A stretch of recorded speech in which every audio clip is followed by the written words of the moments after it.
Excellent. Let's see. Slideshow.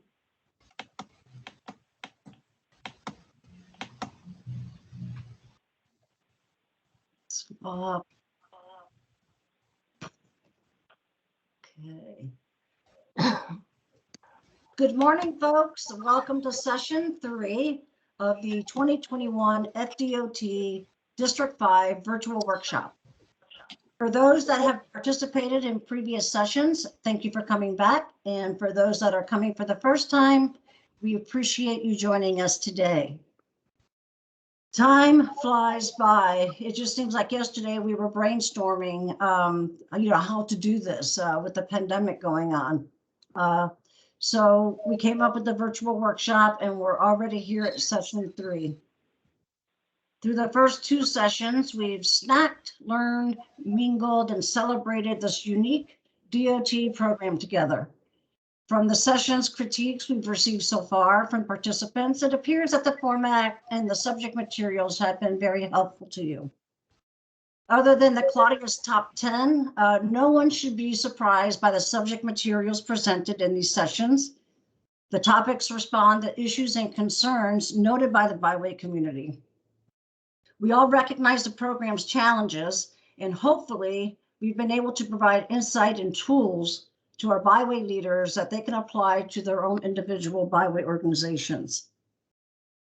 As I said during past workshop sessions, these meetings are a perfect opportunity to learn, have fun, and interact with the Byway community. I do encourage you to ask questions, to engage, and take advantage of this opportunity to learn.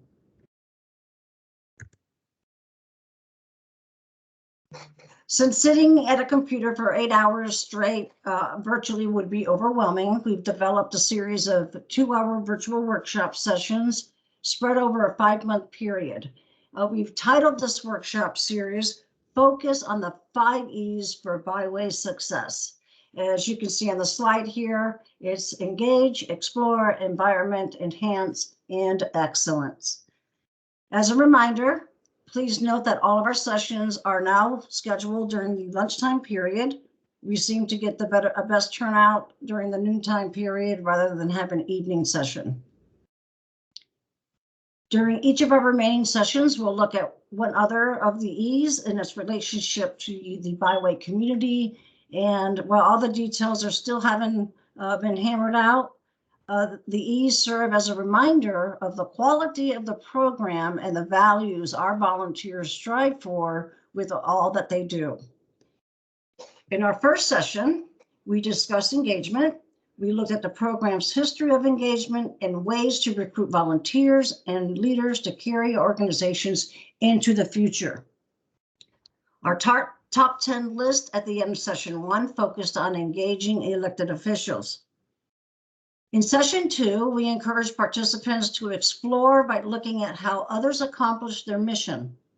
Innovation, creativity, and dedication were highlighted, while my top 10 encouraged participants to explore off the beaten path dining experiences and made me very hungry. For today's session, we'll focus on environment. While many think about trees, wetlands, and critters when they hear the word environment, in the Byway community, many times we think about the world around us to include our volunteers, partners, and our supporters. Today, we'll discuss the importance of our partners and the value they bring to the success of our Byway organizations and the community that they are a part of. Today's speakers will motivate you to take advantage of the environment that you are a part of and use it to accomplish your mission. As always, we value your time, so we tried to keep each session short, but chock full of information, value added, and again, fun. That's another common theme. As you've all heard me say many times, even virtual workshops has housekeeping reminders. Ours are very simple. Please be courteous. Mute your microphone when the presentations are underway. Raise your virtual hand if you have a question, and please make sure to introduce yourself when you speak. Questions and comments can also be included in the chat box. To start, we'll mute everybody's microphone to help manage background noise. We've learned from past experience that turning your camera off will help with bandwidth, but that's your choice. As you can see, I turned mine off. It does help with me. All sessions will be recorded and posted on the dedicated Central Florida Byways YouTube channel, and we'll share that in the chat box so you can grab that readily. Sadly, alas, there are drawbacks to virtual meetings. While our tradition of morning coffee and bagels, lunch, our Publix boxes, and our afternoon dessert are not in the cards this year, we have provided some virtual reminders of what we're all missing and a promise that next year we'll have plenty of the real stuff to go around. Lastly, please enjoy yourself. It's been a long 18 months. You all have worked hard at being volunteers and you haven't stopped because of a pandemic. We couldn't have done any of this without you today. So please, again, have fun, relax, grab your coffee and a snack. And as the session's theme says, keep an open mind and understand the environment that surrounds you. So we're going to start with a general roll call of participants, and we'll go one by one. And again, I ask each participant to please introduce themselves. I am your host, Claudia Calzaretta. I am the District 5 FDOT Florida Scenic Highway Coordinator. And I think, Karen, because I can't see the screen, I think you're going to help me with the roll call. Yes. Good morning, everyone. I'm Karen Ford. I'm consultant support to FDOT District 5 Scenic Highways. I'm going to go ahead and read off the list of names. So if you could just please unmute yourself, give a brief introduction of who you are, and then I can go ahead and I'll meet you again. So the first we have is a phone number. It's a 386 number. It's 386-258-7970.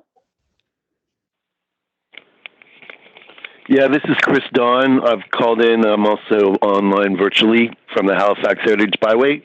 Glad to be here. Thank you, Chris. Bill Denny. Bill Denny from Ormond Beach, and I'm with the Halifax Heritage Byway also.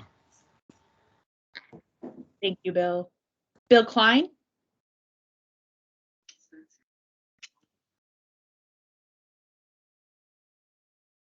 Hello, this is Bill Klein. I'm from Titusville. I'm a person just interested in what the FDOT is doing and have been to these conferences before. Thank you, Bill. Robin Birdsong. Hi, I'm Robin Birdsong. I'm with the Department of Transportation. You'll be hearing more from me very shortly. Thank you, Robin. Bob Fink. Good morning. I'm Bob Fink from Engineering, Byway advocate, and big fan of Karen Ford. Janice Charles. Hi, I'm Janice Charles. I am shadowing, I'm with the Department of Transportation, District 2, and I'm shadowing the current Scenic Highway Coordinator, Debbie Miller, to take over when she retires. Thank you, Janice. Dawn Carey. Hi, I'm Dawn Carey with Scenic Sumter Heritage Byway, and I've lost my voice, so you'll have to bear with me today. Sorry, Dawn. Della Daughtry. Hi, I'm Della Daughtry. I'm from Webster, and I am with the Scenic Sumter Heritage Byway. Thanks, Della. Ed Sharkovich. That was an awesome job. My name is Ed Sharkovich. I'm with the Flagler County Historical Society. Thank you, Ed. Tim Ford. Hi, this is Tim Ford, Indian River Lagoon National Scenic Byway, Secretary Treasurer, and City of Titusville. Thank you, Tim. Georgia Turner. Hey, it's Georgia Turner. I'm the Executive Director of the West Volusia Tourism Advertising Authority, and I am very fortunate to have two byways running through my area, River of Lakes and the Florida Black Bear Scenic Byway. Thanks, Georgia. Greg Gensheimer. Good morning, everybody. Greg Gensheimer, president of Green Mountain Scenic Byway. Thank you, Greg. Paul Hires. Yeah, good morning. This is Paul Hires. I'm the manager of the production support office here in Tallahassee for FDOT. And the Scenic Highway program is within my office. Thank you, Paul. James Fisk. James Fisk, Palm Coast. I'm with Heritage Crossroads Mount of History and also the Flagler County Historical Society. Thank you, James. Joan Burnett. Joan Burnett, Florida Blackberry National Scenic Byway. Thank you, Joan. Joe James. Trying to get unmuted here. Joe James, chairman of the Ormond Scenic Loop and Trail. Thank you, Joe. Sarah Crom. Good morning, Sarah Crom, Space Coast Transportation Planning Organization. Thank you, Sarah. Leticia Fernandez Barao. Hello, this is, I am supporting, we are from Fernandez Barao Inc. and we are supporting central office in the work of the Scenic Highway program.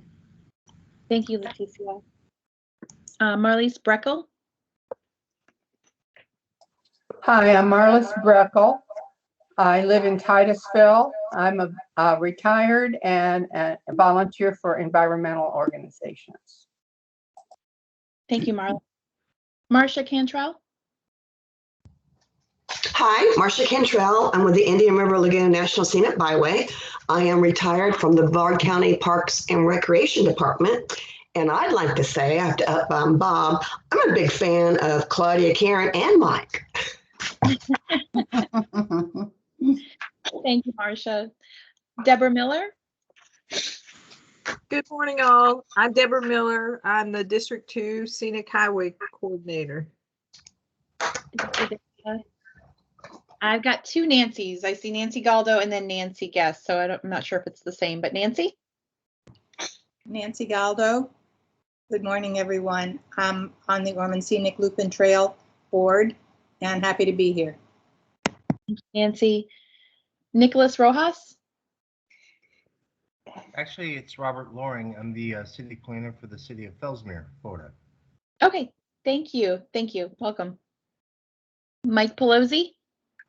It's Mike Pelosi with Atkins Engineering, consultant support to many of the byways that are on this call. Thank you, Mike. Phyllis and Al Abatiello.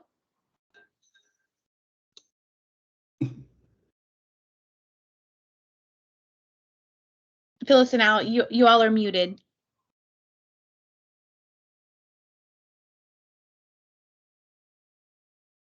Well, I know Phyllis and Al are from the William Bartram Scenic and Historic Highway up in District 2. Thanks for being here, guys. Susan Pryl. Good morning, Susan Pryl. I'm a consultant to District 5 on Claudia's Scenic Byway team, and I live along the River of Lakes Heritage Corridor. Thanks, Susan. Rob Bird. Rob Bird, Vice Chairman, Ormond Scenic Loop and Trail. Thank you, Rob. Heather Sears. Hi there, this is Heather Sears. I'm with the the Sebastian River Area Chamber of Commerce here in Indian River County.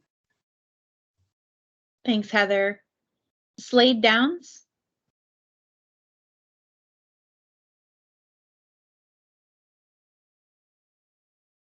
Your microphone is muted.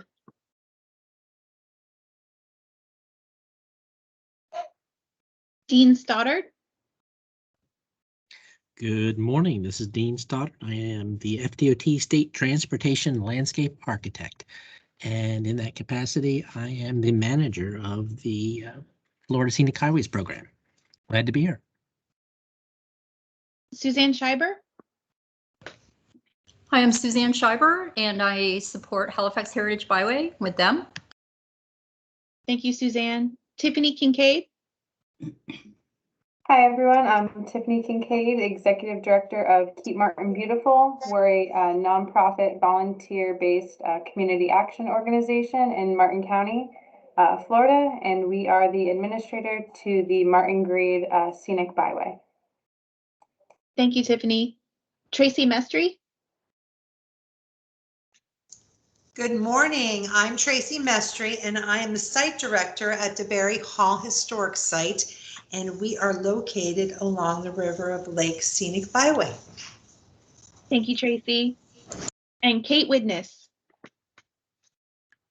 Good afternoon. This is Kate Widness with Kimley Horn, and I am on to help support the District 3 Scenic Highways. Kate.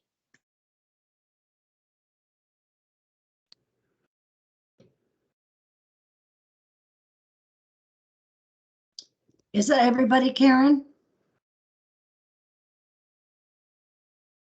I didn't see. I saw you were sharing your team's presentation, so I can put this the presentation, the agenda up on the screen for you. I don't know why it disappeared. Yeah, I just saw your team's program come up instead of the presentation itself. Oh, Can you the today's agenda on my screen? Yes, one moment. Let's see. Did we miss anybody in the introductions? Anybody who dialed in while we were giving introductions who has not had a chance to introduce themselves? Okay, good. All right. Great. Well, yeah, so this is the last slide. I don't know what happened to my presentation. Maybe it was obviously a glitch. Wow, this is wonderful. Thank you again to all that have joined us today. We have 38 participants today. In the first session, we had about 50, and the second we had about the same, about 40. So this is a great turnout. Now that all the introductions are completed, we're going to look at today's agenda. Our first presentation will look at the importance of partnerships and completing complex projects. Robin Birdsong is our second presenter, who will talk about Sun Trail, a project that touches many of the byways in attendance today. And then we will hear from Tracy Mestre, who will discuss volunteers in relation to historic DeBerry Hall and the adjoining regional trail system. And then our last presentation is provided by Dawn Carey, who shows the value of knowing your audience and your environment. And then lastly, from the David Letterman Show, we'll be offering Claudia's Top 10 list. We hope you find it entertaining while offering some value-added takeaways for everybody on the call today. My goal is to complete the workshop today by 1 o'clock.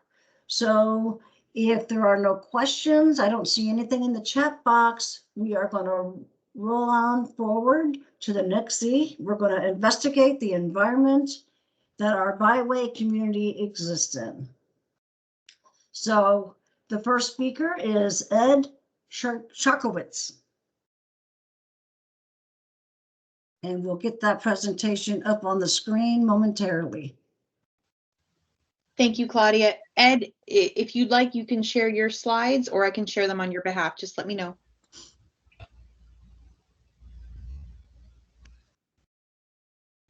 All right. Can you see everything? Yes. Looks good. All right. Very good. You can hear me okay? Yep.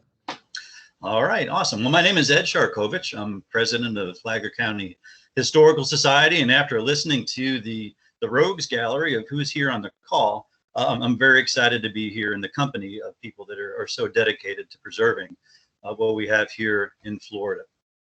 When you take a look at the list of some of the things that I've been suckered into over the last 2 years, each of these organizations and groups represents relationships and people that have teamed together to make things happen.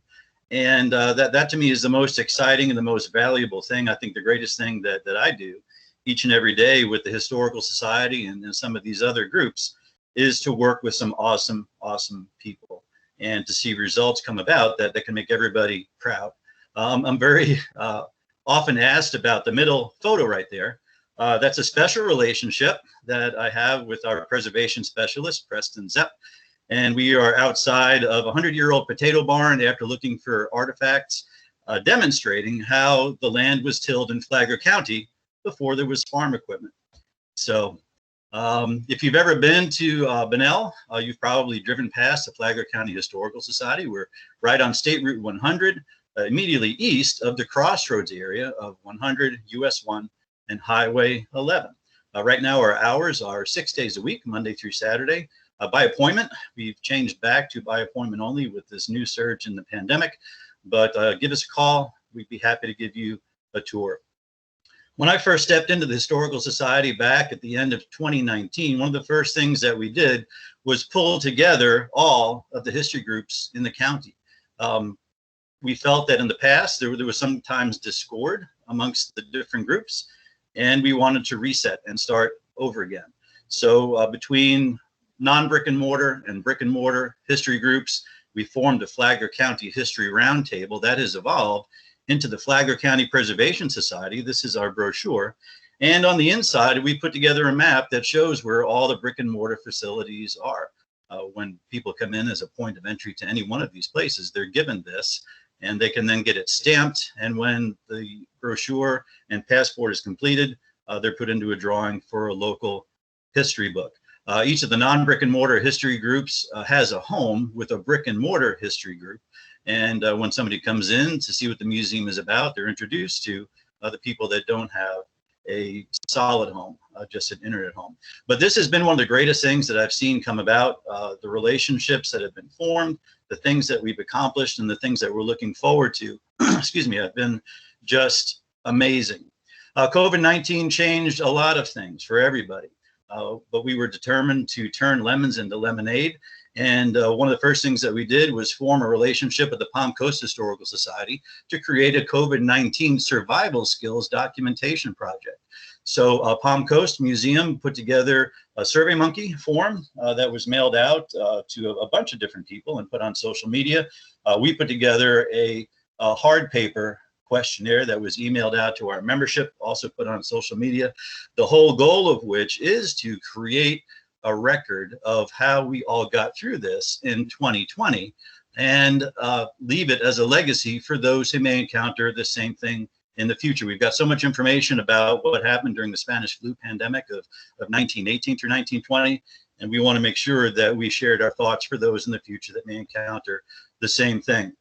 We formed an awesome relationship with Heritage Tracer Genealogical Services, Ashley Gonzalez, and she helped us to totally revamp our website at the beginning of COVID. And this was an in-kind donation of $12,000 from our partnership with her, which enables us now to show so many different aspects of Flagler County history that were not on the original website. We put together a 4-page newsletter that gets mailed out, email, also on social media, telling everybody what we are up to here in the county to draw people in and form even more relationships. We coined the phrase Fisk and Zepp Social Media Blitz. And this is a conjoined effort of James Fisk, who's in the top right-hand photo, and Preston Zepp in the bottom right-hand photo. And don't let the staunch looks on their faces fool you. These two guys have hearts of gold, and throughout 2020 and 2021 now, they have generated several 100,000 interactions with people on social media. At the beginning of the pandemic, James Fisk was posting twice a day to keep people entertained and informed as they were not able to leave their houses. And then all of this stuff that these two guys do on Facebook gets shared to Twitter, Instagram, LinkedIn, and MeWe.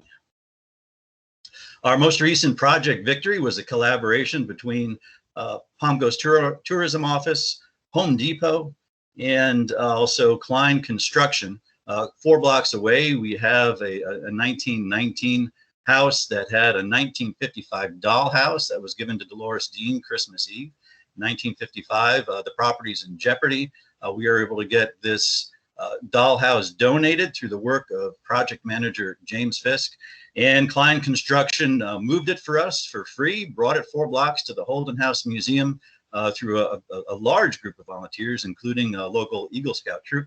The house was restored, and we had a grand opening celebration that included Palm Coast Cruisers Car Club. We had a dunk tank. And I tell you what, when a lot of people work hard on a project, it works out well. And this was an awesome celebration. And now this iconic structure will be around for the next 67 years. For the last 15 years, we've had a great relationship with Flagler County with our history bus tour, 4 hours, 100 miles, $20 plus lunch. And we have been renting Flagler County transportation buses to accomplish this once per month. Well, we're now in talks with the county about getting our own bus to be used at our discretion. So once this comes through, we're going to be adding 2 additional history bus tours, a family farm tour where you can actually look at the commodities that are produced in Flagler County agriculture. And then we're also going to work on building a ghosts and gravestones tour. That's going to be a who's who in Flagler County cemeteries. A lot of history there that often gets overlooked. We've had a great relationship in the past with Daytona State College. That's Dr. Nancy Duke in the bottom right-hand corner. Her students have come in and helped us do inventory to help us find out what exactly we've had in our file cabinets for the last 30 years. And once the fall semester starts, we're going to be solidifying that relationship even more by having these students record prominent historical figures that are still alive in Flagler County, getting them on video, getting them on audio tape, and letting that be in our archives for people that are searching for information. We're going to have all this stuff indexed, and it's going to be a great way to preserve Flagler County history. May 28th of this year, unfortunately, we lost a historian, iconic person, Diane Marquis, who's pictured here. Was a longtime Bunnell Elementary School teacher, and probably her greatest legacy was getting this 1940s FFA building on the National Register. And then she staged it as a 1917 one-room schoolhouse, which was the same year that Flagler County was formed from both St. John's and Volusia counties. Unfortunately, with her passing, that leaves this entire beautiful museum without any type of tour guides. We've been in touch with Flagler County School System and Bunnell Elementary, and the Flagler County Historical Society will be taking over tours of this awesome piece of history, and that's going to be starting up in the fall. We're very excited about that. Jan Rieger, our vice president, has been partnering up with the City of Bunnell and the Pomeroy Foundation, which provides grants for markers for National Register eligible buildings that are not yet marked. So through her great work and support from our other board members, Dr. Alvin Jackson, who's the Bunnell City Manager, we've gotten several properties, including the Bunnell Water Tower, assigned, which is awesome. And at some point, we'll be working with the City of Bunnell to take all of these historically marked locations and create a walking historic district tour for the city. If you've ever been to DeLand, Palatka, Floral City, these areas all have amazing art districts. We've formed relationships with the newly formed Flagler County Cultural Council, FC3 for short, which is going to be the official local arts agency, LAA, for Flagler County. Also the Palm Coast Arts Foundation, the African American Cultural Society, the Flagler County Art League, to begin creating an art mural district. We've had great feedback already from City of Bunnell, from the county, and we're going to begin picking buildings off one by one to have an art district that will also add a bus tour to. Bill Ryan, who's a local historian, he's written 7 books about Flagler County history. For the last 3-4 years has been collaborating with James Bullock, who is one of the co-founders of Fort Mose in St. Augustine. Mr. Bullock is also a playwright, but the two of them are writing a theatrical play called The Road. And The Road is an omniscient being that has been watching humanity's footsteps from the days of it being a Native American foot trail all the way through Spanish and British occupations and the modern day as King's Road. And after all this watching, it's now time for The Road to speak. So The Road is going to be talking about windows into Flagler County history, and we'll be partnering up with the Flagler County Playhouse and also the Flagler Auditorium, along with Daytona State College and Flagler County School System to provide actors, set design, also production, filming, lighting, all of these things. And we want this to turn into a yearly community event that will really make this community proud. Flagler County Time Traveler is a TV show that we've been working on with Flagler County Television. The show is going to be structured to be recorded monthly, again, using Daytona State College Flagler County students as the hosts, as film crews, as editors to put these episodes together. It'll be shown on Flagler County Television, Spectrum Channel 492, and on local YouTube channels, again, showcasing what we got going on in Flagler County. Working on a book, The Ghosts of Flagler County, talking about urban legend, paranormal activities, noteworthy obituaries, and a who's who of local cemeteries. Keep an eye out for that. And this right here, you've probably all heard of envy, photo envy, things like that. Well, I've got history envy because this wasn't my idea and I wish it was. Elaine Studnicki is the president of the Palm Coast Historical Society, and she approached me about a month ago saying, hey, what do you think about forming a Flagler County History Academy? And I said, my God, I wish that was my idea. That's what I think about it. But Palm Coast is going to be collaborating with us and the Flagler Beach Historical Museum, along with Dr. Roger Smith, who's got a PhD in history with Colonial Research Associates. That's his group up in St. Augustine. But we're going to be putting this together as a comprehensive, syllabus-driven educational program that will be classroom and also on-site to teach history fans exactly what Flagler County has to offer. And then we're going to take those people as docents and use them to build a master history tourism plan for the county so that we're organized and that we can tell the best story of Flagler County possible. The Kings Road Historic District. This has been a project very near and dear to my heart. For those of you that may know about the Florida Agriculture Museum up in the northwestern part of the county, they have a property west of US 1 called Hewitt's Sawmill and Dam. The property dates to 1770. Well, immediately adjacent to that, number 2 on the map, is an original stretch of Kings Road dating to 1767. It's on property owned by Rainier Timber and St. John's River Water Management. To the east of that is Fort Fulton, the remains of that on property owned by St. John's River Water Management. And the whole goal with this project is to create a square-mile living history facility that will augment what the Agricultural Museum and the Old Florida Museum are doing on the east side of US 1. And what this will do is bring historians from around the state to be able to teach their segment of history on the very dirt that a lot of it happened on. The time span in years that you're looking at here is between really Native American time, so going back thousands of years, because we know that Native Americans were on site, but 1770 to 1920. And right now we're looking for upper level partners that are going to help us negotiate and bring these property owners to the table to get this land saved. This is all time of the essence because all these little squares and numbers and colors are development that's happening and creeping north. If you look at the right-hand photo, you can see where the 3 properties are and how close that development is actually taking place. So we want to bring this thing about before the bulldozer strikes and we start to lose the feel of exactly what it's like right now to walk through there, where you can very believably know that you are in 1770 Florida. So this is slide number 20. If any of you out there would like to work with us on this, please let me know. We are working right now in collaboration with the American Association of University Women to form the Florida Voting Rights Museum. Alice Scott Abbott, a local suffragist, she was a national and regional speaker for the 19th Amendment, was the music director of the 1916 Bunnell Seventh-day Adventist Church. The church was moved out to Espanola, west of us, late 1960s, early 1970s. And what we are doing is planning on buying the church, moving the church, restoring the church, and then creating this Women's Voting Rights Museum. In 2020, Governor Ron DeSantis named Alice Scott Abbott to the Florida Women's Hall of Fame. So we've got provenance, and the museum is going to function with permanent exhibits about local, state, and national voting rights, and then rotating exhibits that feature each AAUW branch's history, county by county. That'll rotate through the museum.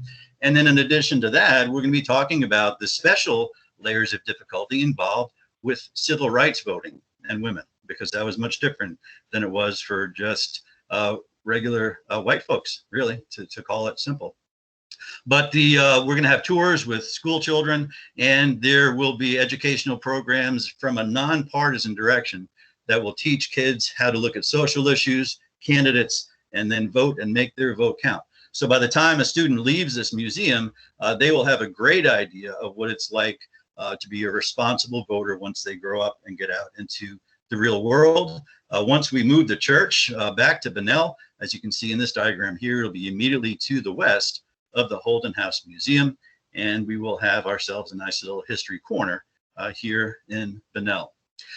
There's a lot of other things that we've got going on. Alice Scott Abbott had a boarding house. We're looking to get that on the National Register. We're going to be partnering up with the Flagler County Sheriff's Office to create a live game of a Clue murder mystery at the Holden House Museum. We've got a Flagler County Railroad history project that's in the works. I've been in touch with Gary Drayton on Oak Island with the History Channel.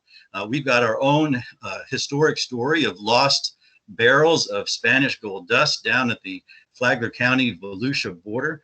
Some of you people there with the loop might want to get in touch with me on this. We can work together on it. But I've interviewed the widow of the guy that found gold on a drill bit in the area that this gold was dumped back in 1565. We've got 2 screenplays that are happening. We're going to be changing exhibits over to Holden House and the annex. We've got our license to be a family search genealogy research facility. We've partnered up with the Flagler County Genealogical Society to bring people in and help them with their family trees. We've just signed an agreement with the Flagler County Volunteer Services to provide docents and staffing to make all this happen. And next week, I'm going to be meeting with Craig Flagler Palms Funeral Home to investigate a buried stretch of the original Old Dixie Brick Highway that runs between Old Kings Road South and John Anderson Parkway. And I've spoken with Heidi Petito, who's the new interim Flagler County manager. What we would like to do is uncover this, restore it, and then hook it up to this pedestrian walkway that they're going to be putting over State Route 100 to bring bicyclists and pedestrians into the southern part of Flagler County. Why, as a volunteer, would we want to get involved in all this stuff? And there's some pretty common answers. History lessons, frame modern living. With education, there's always role models that make an appearance for all kinds of folks that you can be inspired by. Flagler County History Tourism is an event waiting to happen. The Beds and Heads, Heads and Beds tax income is also a big thing. But then we get to my personal agenda. And yes, I've got an agenda with this. And my agenda is that we are at a crossroads right now with children who have gotten so absorbed in electronics that they no longer have social skills to interact with one another, with adults, and they are craving and yearning for relationships. They need to have life skills, survival skills, and tools in their kit in order to become successful adults and take this world over from us and be able to compete globally in the United States. So this is my agenda for why all this stuff is important to me. And I've heard a lot of comments from people saying, kids, they'll never be able to change. They're too wiped out with electronics. Not true. Back in 2019 at the Florida Agricultural Museum, they had an event called Walk Through Time. This is Preston Zepp on your left. And he had 175 kids line up to watch the sawing take place. None of them were on their phones. They all stood there talking amongst themselves, criticizing or critiquing, I guess, the kid on the saw at the time and talking about how they were going to do it on their own. This is proof enough to me to say that all this work and effort is worth it because you are going to be able to captivate their attention and they are going to learn and they are going to become more responsible adults as they mature. So this is my agenda. And this is my business card and the end of the talk. So call me on my cell phone, send me an email, call me at the office. Go ahead and take a screenshot of this. Get in touch with me anytime. If you see something that's tugged at your heartstrings during this presentation, please reach out to me. I'd be happy to talk to you. And at this point, I'll take any questions that you might have. Excellent. Thank you, Ed. Thank that you. was a wonderful presentation. We do have a couple of questions. And the first one is, can you explain the Flagler BOCC's involvement in your projects? Are they supportive of the efforts? The answer is yes.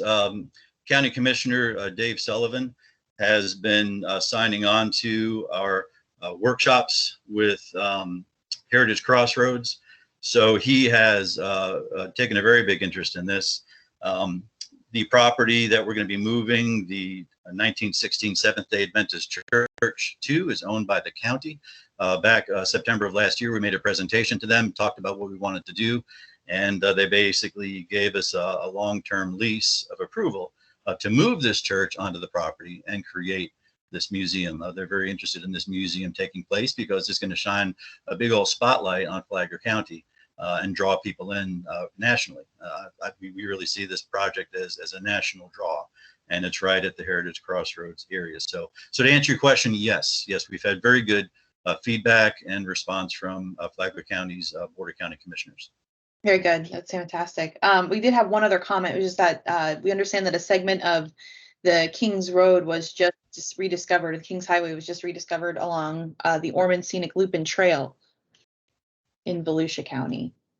I believe that I've heard of that. I don't have a whole lot of information on hand about what's happening with that. Maybe some of our Ormond people can chime in. But one of the things that we want to do with our Kings Road Historic District is to uncover other stretches of it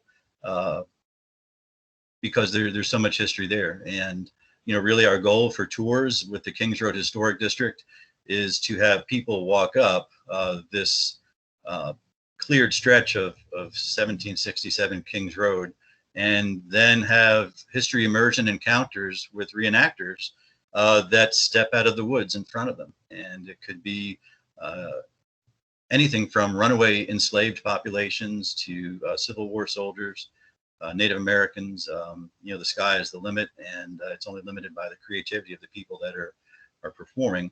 But partnerships extend across county borders, and we are more than happy to sit down and talk to and work with the Ormond Beach Historical Society and other groups that are working on that stretch of Kings Road, because it's only going to benefit us. If we help somebody else become elevated in their project, we will become elevated as well. So thank you. I see we do have a hand up from Rob Bird. Yeah, hi. There was recently a section, I guess I would say rediscovered, of Kings Road on the Ormond Scenic Loop and Trail. That was during an archaeological evaluation for a transaction that Suzanne Scheiber, who I believe is on the call here with us today, may want to talk a little more about. But it's been known about apparently for a while, kind of got lost in the shuffle, but it is an important find, and we should look into that a little more. I think we're planning to on the Ormond Scenic Loop and Trail. Suzanne, did you want to say anything? Thanks, Rob. In the meeting with the developer to try to save some land, the county is looking at putting a trail through Plantation Oaks going north. And in the survey, that's when it was discovered, as Rob was saying. There is a plan to put a trail through there and put historical displays in that on the land for historic information there. So yeah, that's basically it. It would be great to have a meeting with you. So my understanding right now is that this pedestrian bridge that's going to come across State Route 100, linking the Palm Coast bicycle trail system to areas south of State Route 100, really are just going to go on the newly built bicycle lane that's going to be put alongside 100, and then also Old Kings Road south. This is why we're so interested in this buried stretch of Old Dixie Highway that runs immediately south and west to east of State Route 100, because what a great link to have people step off of this pedestrian bridge and walk onto Old Brick Road. But then it would also be great to trace your stretch of Kings Road up to meet 100, because that would just add to that. Richard Hamilton, who right now is the chair of the newly formed Flagler County Cultural Council. I'm the secretary, and on the board, is very big in the bicycle community. He's very interested in Brick Road, and he's going to be extremely interested to know about the stretch of Kings Road. So yeah, go ahead and get with me, give me a call, send me an email, and we'll get together on this for sure. Yeah, there may be more also. There's a private piece of private property to the north that is planned for a trail, and there may be impacts on what that property can be used for if it's discovered that that piece of Old Kings Road or Kings Road continues northward from where that present portion was found. So here's something else that's interesting, and we can talk about this as well when we get together. We had a visitor come in. He's a longtime Benel resident. He worked for the county with heavy equipment, bulldozing mostly in the 1960s, 70s, 80s. But he told me that when he was in high school, so this would be early 1960s, that him and his buddies were in that general vicinity. So if you've ever been on Old Kings Road south of 100, where the old landfill is, directly east of that, near an Indian mound, they found sections of what they called Spanish conquistador armor in the mud, and they weren't able to get it out. The last, they went several times after, but it was either flooded or they couldn't get to it. But I guess a lot of that urban legend story was poo-pooed by the regular population, saying, you didn't have, Menendez or anybody like that coming down here. Well, not too long ago, I found an article in a magazine from the 70s, 1976 actually, that talked about Pedro Menendez coming through Flagler County on the Coquina Ridge, looking for Huguenot shipwreck survivors from, I think it was 1565. The French were going to ransack the Spanish, but they got wiped out by a hurricane. But they were going through the Indian villages in that area looking for survivors. And that right there is proof in the pudding that there may actually, be residual artifacts from that date still buried in the mud. It's important to tell that story because that kind of advances knowledge of, European settlement occupation of Flagler County. We all know about St. Augustine, even though back then it was all one area. But this would be another interesting kiosk to put on that road. Thank you. Thank you so much. That was a fabulous presentation. We can set up a meeting for you all to continue this talk later. Great. Our next presenter is Robin Birdsong, presenting on Trails Across Florida. Thanks again, Ed. You're welcome. Thank you. Good job, Ed.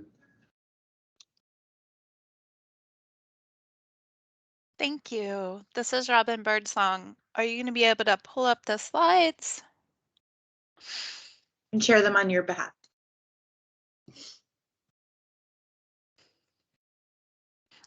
While she's pulling up the slides, I'm Robin Birdsong with the Florida Department of Transportation, FDOT. I'm in the central office in Tallahassee, and I work with the shared use non-motorized Sun Trail and the transportation alternative programs.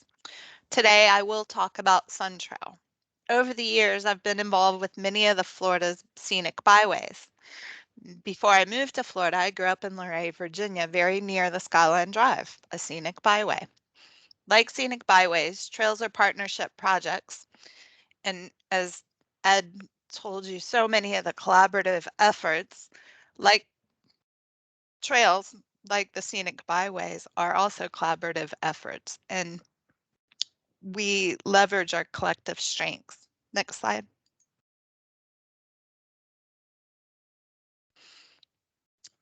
Florida lawmakers established the shared use non-motorized Sun Trail program in 2015 under Section 339.81 Florida statutes. The program receives an annual allocation from the redistribution of new vehicle tag revenues deposited in the State Transportation Trust Fund to help communities expand the statewide system of interconnected, high-priority, strategic paved multi-use trails. That's the Sun Trail Network. It's for bicyclists and pedestrians. Other funding sources also implement trails in and beyond the Sun Trail Network. Sun Trail Guidance Handbook, which is available on our website, details our efforts for implementing this program. The handbook was developed with extensive stakeholder input and mirrors many of other FDOT programs and processes. The statewide trail vision and guiding principles predate SunTrail. They were solidified with Connecting Florida's Communities in 1998. It's the predecessor for today's Florida Greenways and Trail System Plan. Next slide. To understand how SunTrail is shaping our future, it is important to understand the role of the Department of Environmental Protection, DEP.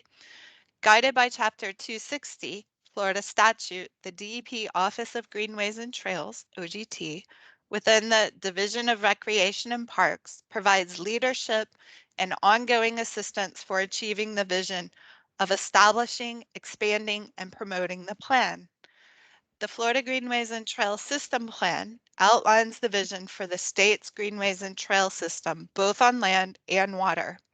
It defines the role of the system in advancing Florida's economy, tourism, public health, transportation choices, recreation, conservation, and quality of life.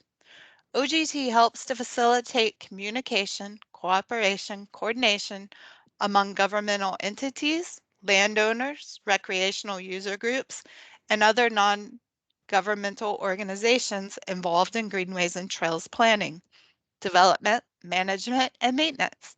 This requires greenways and trails staff to establish strong relationships with planners and other partners and stakeholders at all levels, both public and private. DEP establishes a statewide trail network through a bottoms-up approach of connecting local trails into regional facilities. The identification by local stakeholders that best know their resources and destinations to connect beyond the local area into a statewide network. Their network maps are a component of the plan and they're updated every 3 to 5 years.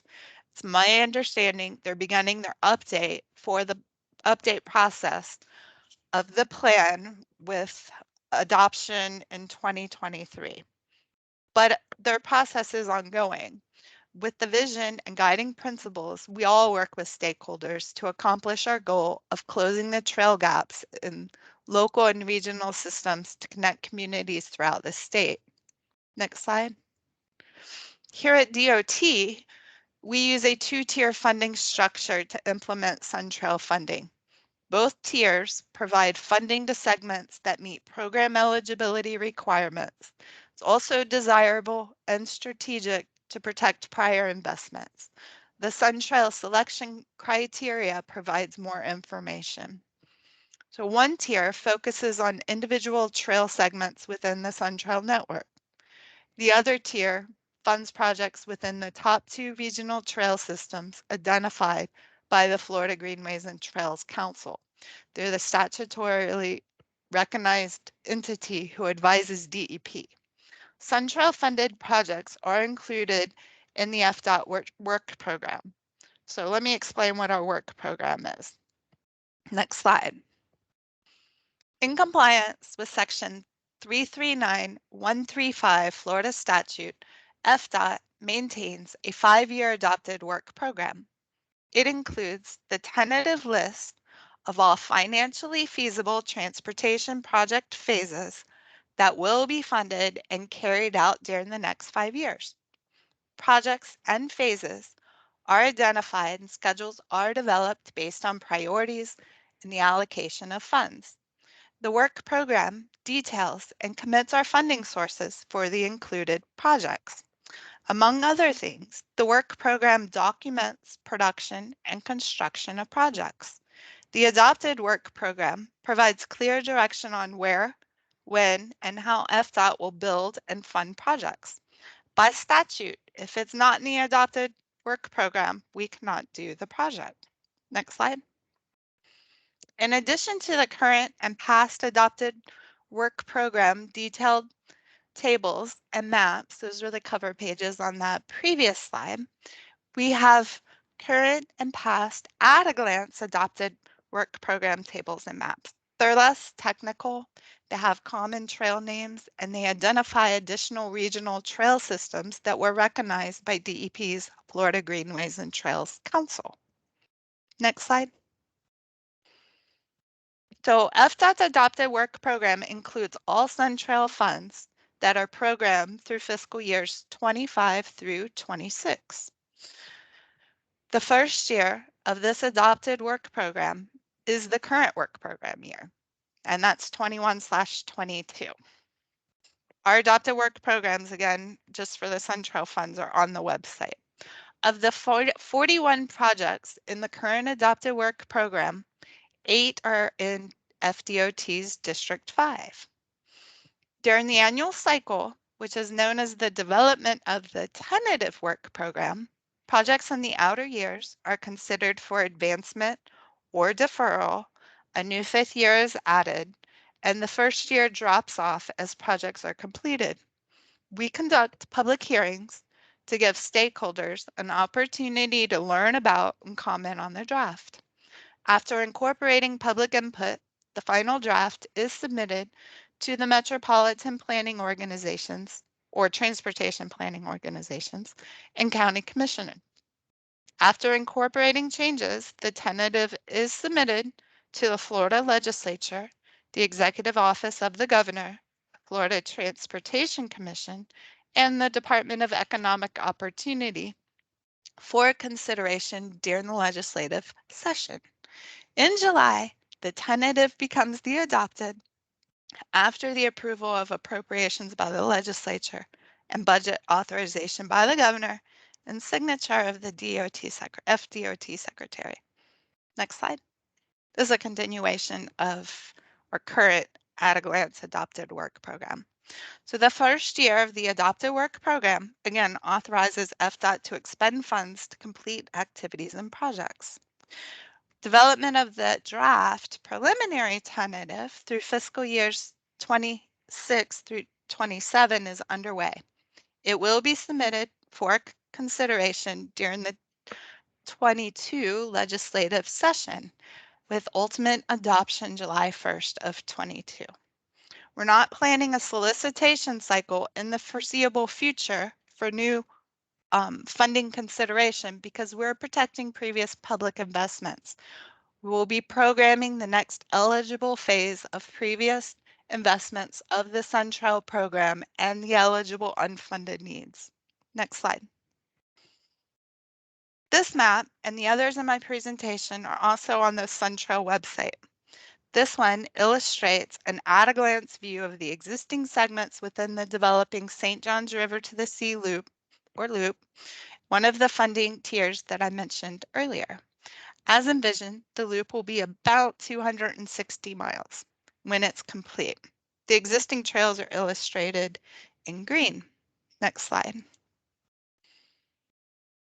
This detailed connecting the gaps map is, again, on the website. And there are links to the program project phases of which FDOT is involved and that are included in either the current or past adopted work programs, all of our funding sources. So before the new year, construction of the northernmost portion of the US 17 trail in Putnam County will be completed with the roadway project. We're working to update this map and the others, the ones I'll be showing you soon, to reflect the work program that was adopted on July 1. So please check back on at our website. One of the changes you will see include the pre-construction for the project development environmental PD&E in New Smyrna Beach. It's currently shown as red. It was an administrative realignment because from that previous phase, we learned that section of trail along US 1 wasn't going to be feasible. And so it was realigned, and currently that little alignment shows as red because we haven't spent money on that new alignment, but it is included in the new work program. Next slide. This is an example of the details linked in the map for a project which we're administering. You can review project information when project phases are delivered by our partners as reimbursement grants. The Connecting the Gaps map links to the work program so you can learn about the funding amounts, phases, and the year programs. Next slide.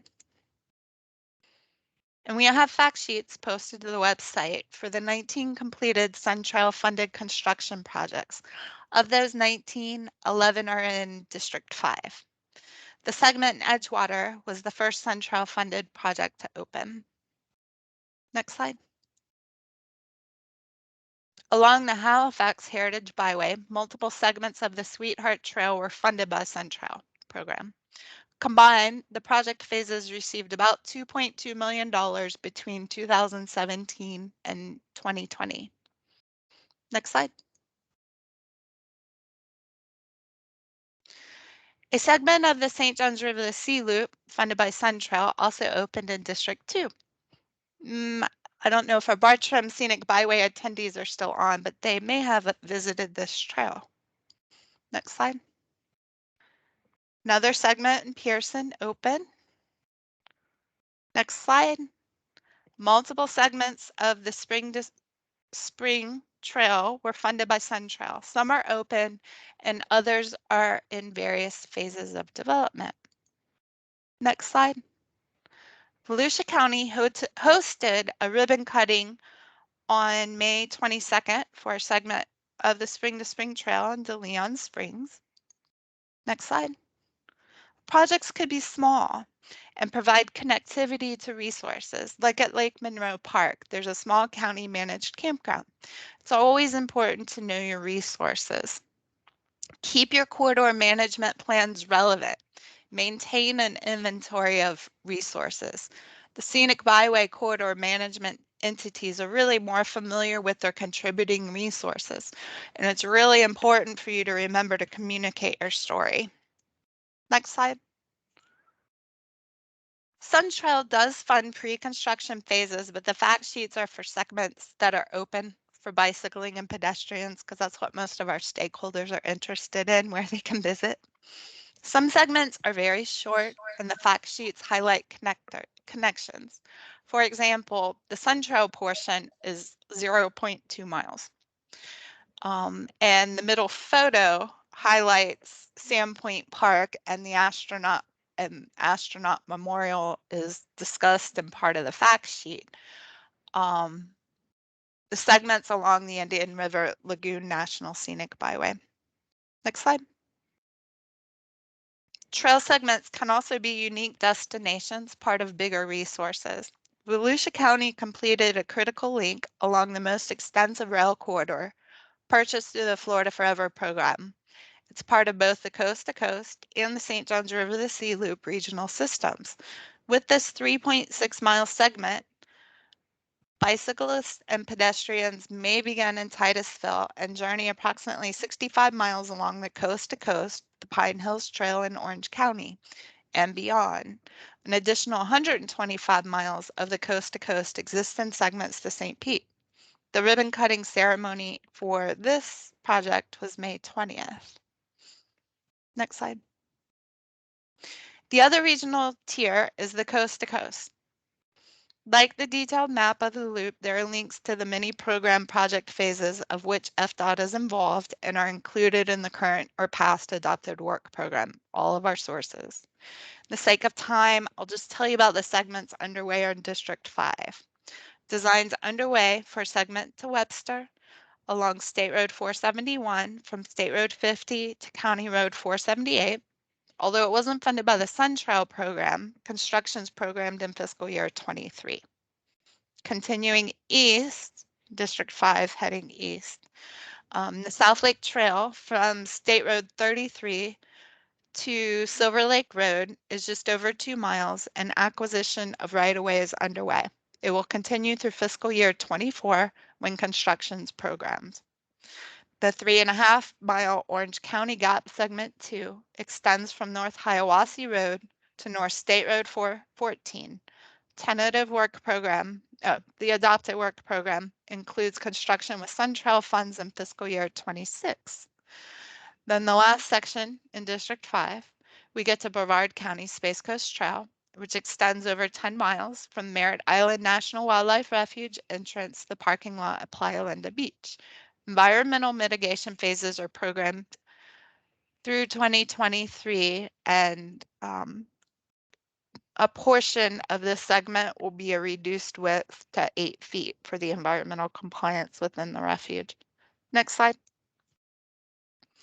The developing coast to coast, one of the funding tiers, when complete, will be about 250 miles. There are over 190 miles of trails existing within this regional system, and these segments are illustrated in green. The yellow dot next to the photo indicates the trails that extend beyond the coast-to-coast regional system. The dotted purple segments are in various phases of development and total about 60 miles. Next slide. When possible, it's great to highlight the byways. I took these pictures, so you'll see the River of Lakes Heritage Corridor Scenic Byway sign in one of the photos, and it's also included in the fact sheet. Next slide. There's one SunTrail funded construction segment of the coast to coast open in FDOT District 7. Numerous others are underway, including the Good Neighbor Gap that connects the Suncoast Parkway Trail and Scenic Byway. Next slide. Remember the statewide map from earlier in my presentation? SunTrail funds projects throughout the state along this SunTrail network. Segments outside of the coast to coast and the loop are called individual tier projects. Next slide. FDOT District 5 has received funding for those too, like Shingle Creek. Next slide. There are 2 completed construction projects in District 1. Next slide. Next slide. There are 4 completed SunTrail funded construction projects in District 2. Next slide. You're just going to click through them. You can see different things that we're highlighting. And that, just hold tight for a second. A segment of the DEP managed state trail in Putnam County, that Palackata Lake Butler State Trail, the Bartram folks are still on the call. They might be familiar with that, or the Palackata St. Augustine section. Next slide. Somehow I thought we were on a different side. Next slide. I think I have a delay. Okay, Capital City, Tennessee. Our fact sheet isn't complete yet because I just got photos. It was so tough to get photographs to highlight the projects. But the trail is complete, and it's along the Big Bend Scenic Byway in Panacea. And construction of the adjacent segment begins next week. Next slide. In addition to me, there's at least one trail coordinator in each of FDOT's 7 districts in the Turnpike Enterprise. They are the respective district's primary point of contact. The trail coordinators assist with planning, evaluating projects, establishing and maintaining partnerships are the very foundation of the SunTrail program. Really appreciate you inviting me today. These are the SunTrail contacts, but I mentioned that I'm also with the Transportation Alternative Set Aside program, and each district has a point of contact for that too. So some of you may have worked with District 5's team for those TA projects, and that's Lisa Boucher, Allison Godwin, and Precious Lewis. Next slide.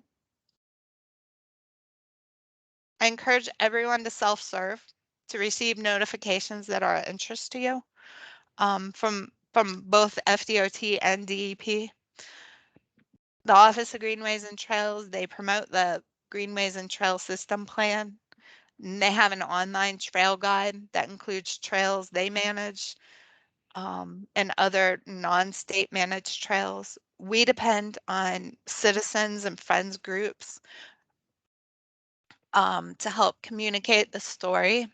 Links to the SunTrail funded construction project fact sheets and the other resources I've shared with you today are on the website. FDOT District 5 and other districts have information too. And some of the, on the FDOT alert today, there's under the knowledge bullet, there's more information on Florida's top trails. There's links to many of the other resources. And so with that, I will take any questions if we have time. I realize that we're running a bit behind schedule, so I'll defer to Claudia or Karen, how you want to proceed. We do have a couple of questions that I'm going to ask here. There is one, is there a subgroup that looks at possible impacts to existing trail segments? As in like if a developer wants to cut the trail with a new road? I don't know if I understand the question, but trails are linear facilities. And so you would have to look at the deed restrictions and that type of thing. I understand that with a lot of the Florida's trails are built on former rail corridors, and unlike a park that has very distinct square-like boundaries that can be thought of a unique, almost an island within the bigger landscape, the rail corridors are linear, connecting places. And so you just have to be familiar with the adjacent landowners' deeds and access to their properties. But that would be unique based on location. In some cases, you know, when like with the Palacatus Lake Butler State Trail, when the governor and cabinet acquired the land through the Florida Forever program, well, predecessor to Florida Forever, there were definitely locations that, even though not developed today or at the time of the acquisition, there was clear deed for future road crossings associated with the parcels. And they can't landlock those private landowners, but it is advantageous, of course, to look at the big picture, and if you can, when allowable, if you can consolidate access points, that's could be very helpful. Does that answer the question? What we can do is we put your contact information in the chat box, and it's also on your slides. The folks on the call, please feel free to contact Robin directly or myself, and any questions that you may have, we'll be happy to get back with you on that. I'm not the best person to answer questions about coordinating right-of-way access easements. If there's a very specific parcel, it would be whoever that landowner is and the crossing for the property to determine legal access and process. But Rails to Trails Conservancy has an online toolbox of working with private developers that I refer to is really a helpful toolbox. And again, that's Rails to Trails Conservancy. They're nationwide, and so they might have tools that will help answer the question on how to better work with private landowners, whether they're small landowners or bigger entities like utility companies or rail companies.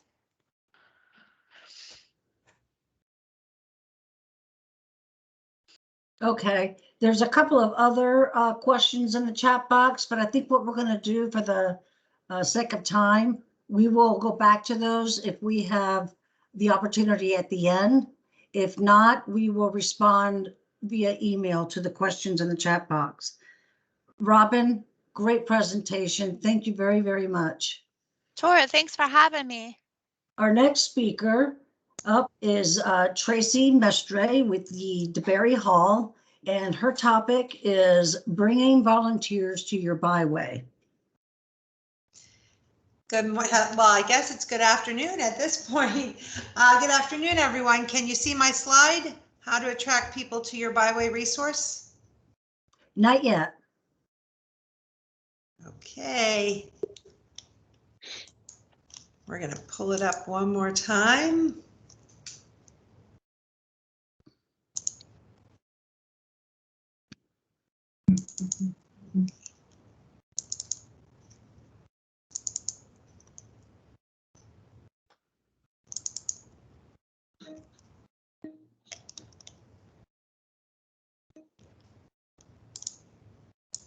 Okay, how about now?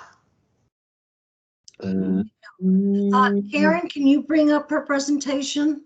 Yes, Tracy, I can share it on your behalf if you'd like, and you can just let me know when to go to the next slide. Sure, that would be perfectly fine. Okay, okay, we'll do. I'm gonna load that right now. For session 4, Claudia, maybe we need to put a little bit of intermission music in or something. Maybe I should do my top 10 during the breaks. Do them a couple at a time. All yours, Tracy. Okay, there we go. Well, I was going to start singing, but I don't think anyone would want that. Okay, we'll start again here. Good afternoon, everyone. My name is Tracy Mestry. I am the site director for DeBerry Hall Historic Site. It really was an honor to be asked to present to you today on how we attract visitors to our beautiful site here in DeBerry. Would you change the slide, please? There we go. I have been at DeBerry Hall for almost 5 years. I started out as our education coordinator, and I have been the site director for the last 2 years. Prior to this dream job, I held another position that was very near and dear to my heart. I was an American history teacher for 15 years. All my experience before teaching involves some type of customer service, which I really do believe has been an asset to me in this position. I consider myself extremely blessed to do what I do. I absolutely love it, and I hope it comes out with my interactions with both my staff, my volunteers, and especially the public. Would you go ahead and change the slide, please? Okay, location, location, location. DeBerry Hall really is a hidden gem, loaded with history, but it can be difficult to find. We have a lot of visitors show up, either they show up at the wrong spot where they say, oh, we didn't even know you were here. Luckily, we do have a good location. We're along the River of Lakes Heritage Corridor. We're about half a mile from the St. Johns River, situated between Orange City and Sanford, but we're back in a neighborhood that was built in the 1950s. So I like to tell everyone we were here first. We are also a trail welcome center. We're located on the Spring to Spring Trail, which currently connects to 60 miles of uninterrupted trails. Hopefully by next year, there'll be another 10 miles added to it. We're very excited about that. The DeBerry Sunrail Station is only about 2.7 miles away, so it's very convenient for train riders to come over, especially if they've got a bike. And if you're traveling I-4, we like to just tell you we're 2 rights from the interstate. So no matter which direction you're going, we are 2 rights once you get off. Would you change the slide, please? Okay. We are a historic site that was a 19th century hunting estate.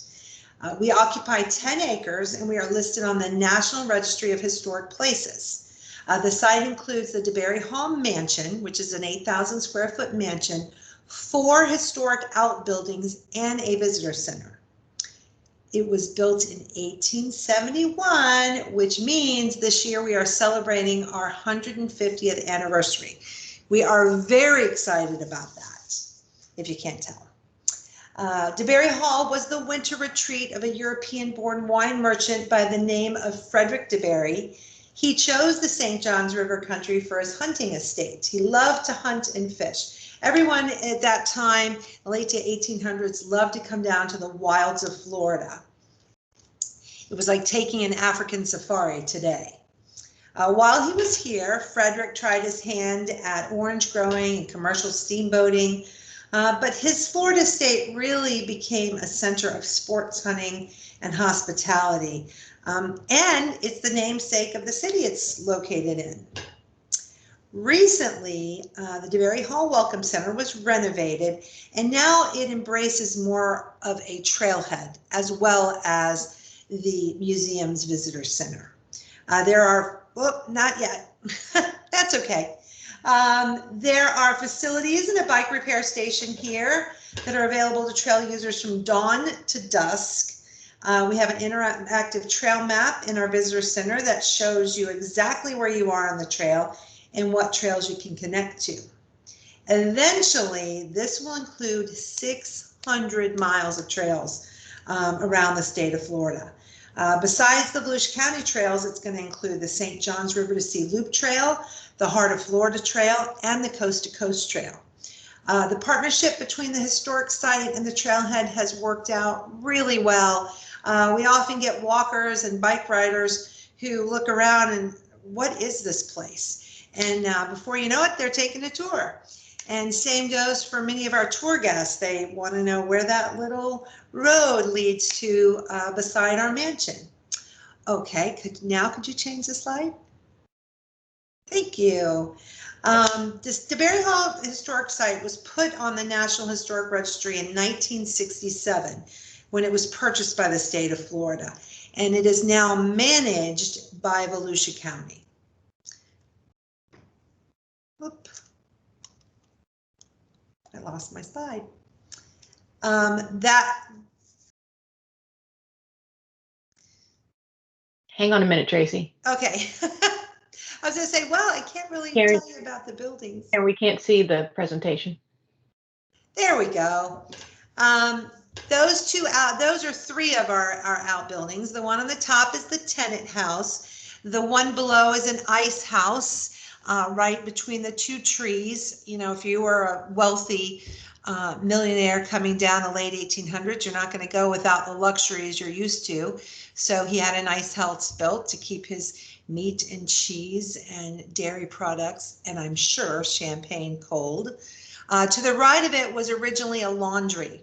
If you were coming down at that time period, you would dress for dinner. The ladies had, you know, beautiful large dresses. So you would need your hunting attire during the day and your evening attire at night. So they did need a separate laundry. You wouldn't have that in the main house. The mission of DeBerry Hall is to accurately restore, preserve, and interpret this nationally significant 1870s historic site, and to present an authentic interpretation to all its visitors through quality tours, education programs, community outreach, and special events. Now you can, there we go. DeBerry Hall, how we attract interest. Well, a couple of ways, through our partnerships with other organizations, other museums around town, other places to visit, through advertising, through our programming. Our programming is very important to attracting visitors. We offer special events, and we try to attract volunteers who are ready and willing to come and do all sorts of new, exciting, and very different things. You can change this. Our partnerships. We are featured in the River of Lakes Heritage Corridor colorful brochure, which we have on hand always in our brochure rack, along with other attractions, the Enterprise Museum, the DeLand House, and even the Central Florida Zoo. Our docents who man the visitor center often suggest to our visitors that they go on to do some of these other experiences, which is very helpful. We want our guests to love this area and have a full experience so that not only do they want to return, but hopefully bring their friends with them. We partner with FWC, oops, not yet, there we go. We partner with FWC. They send out experts to do wildlife programs, which help them with their educational program. It gives our guests an opportunity to hear straight from the experts. Like this year, we have already had a bear talk and a coyote talk, which is extremely helpful considering I had a bear outside of my office just on Friday. So that is vital to the community. We work with the University of Florida's Master Gardener and Master Naturalist program. We have A master naturalist come out once a month and do programs from butterflies, container gardening, and even irrigation systems. We actually have a master naturalist on staff who hosts native plant walks on the grounds monthly as well. The St. Johns River Echo Tours, run by Doug Little, has been a terrific partner. They'll set up tours where they'll have a group go in the morning and take a beautiful, relaxing boat ride, and then they'll come to that in the afternoon to tour the mansion. So it works out fantastic. It's a great day for them. Now, can you change the slide? Thank you. Advertising. Well, we're a county facility, so we really don't have a budget for advertising. So we take advantage of all the free exposure that we can get. In order to make this happen, we really do have to offer quality program to get the folks in here. That picture up there, we were featured on Fox 35's Good Day Orlando with reporter David Martin. Last year, he came to tour the site, and we got to help host the morning show. It's pretty exciting. At least once a month, we get invited to go on Volusia Today radio show and talk about our programming. Volusia Today airs on Tuesday at 8:30 on WNDB. They have two different stations, 93.5 FM and 1150 AM. And when the world shut down in 2020, we were kind of at a loss on how to continue our educational programming, because that's what we're here to do. So we decided to start creating short videos for Volusia County's community information page that highlighted all of the different Volusia County parks and conservation lands. Believe it or not, we created them all using an iPhone and an iMovie app until Volusia Magazine caught wind of our project and graciously offered to start professionally taping our segments and airing them on Volusia Magazine, which is actually a TV show and not a magazine. Volusia Magazine airs on Sunday nights at 5 p.m. and Monday at 7:30 p.m. That is on WDSC TV 15. So if you want to check out some of our videos, you can either go on our DeBerry Hall Facebook page or tune in to Volusia Magazine. Our events are featured in local newspapers like the Beacon and the Daytona News Journal. Believe it or not, quite a few people learn about what is happening here through the newspaper event page. And of course, social media, specifically Facebook, has been a great way to get the word out and communicate with our visitors. Okay, you can change the slide. Thank you. Oh, events. We offer free events to the public that are designed for all ages. Living History Day is, I think we might have skipped a slide. Can we go back one? No, maybe go forward two. Looks like it's a little out of order there. There we go. All right.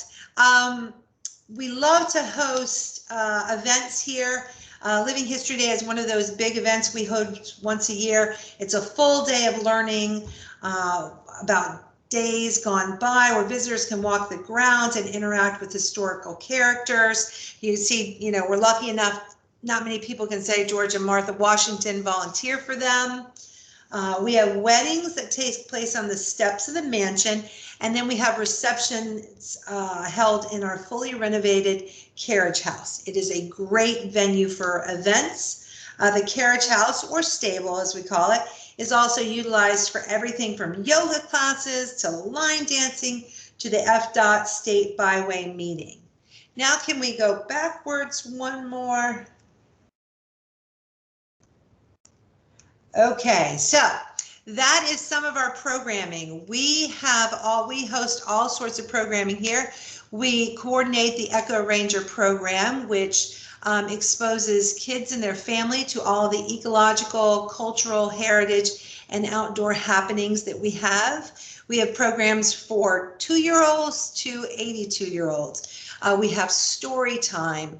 We have Master Gardener classes. That little 5-fingered bandit there, we're going to be having a program on him this week. We have a master beekeeper who holds programs.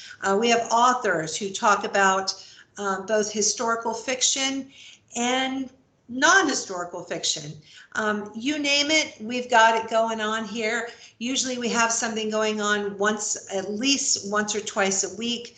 We also host tea parties and evening tours. We have creepy candlelight tours in October, holiday tours in December, where you can tour the mansion in candlelight. It's great fun, and we find the more we offer these different types of programming geared towards different ages, the more it attracts people to come to our Byway resource.